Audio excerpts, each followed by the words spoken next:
2 Samuel chapter 4.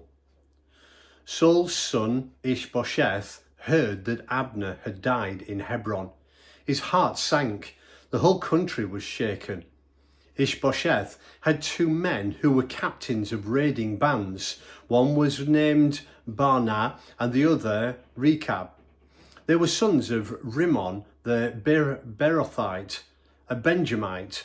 The people of Beeroth had been assigned to Benjamin ever since they escaped from Gittaim. They still lived there as resident aliens.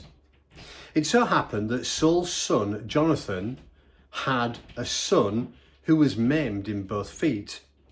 He was 5 years old. The report of Saul and Jonathan came from Jezreel. His nurse picked him up and ran, but in her hurry to get away, she fell and the boy was maimed. His name was Mephibosheth. And one day, Baanah and Recab, the two sons of Rimmon, headed out for the house of Ish-Bosheth. They arrived at the hottest time of the day, just as he was taking his afternoon nap. They entered the house on a ruse, pretending official business.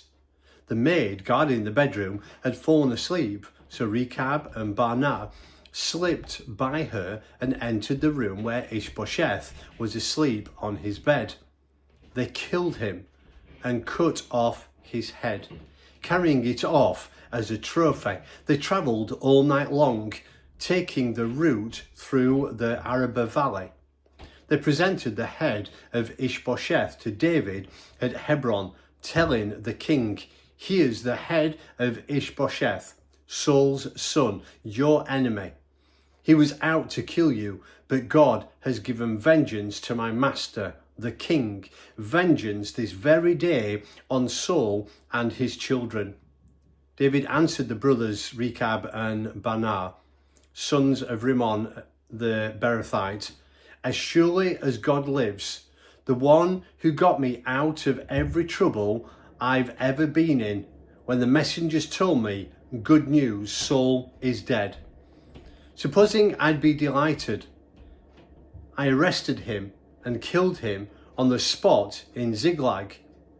That's what he got for his so-called good news. And now show up evil men who killed an innocent man in cold blood, a man asleep in his own house.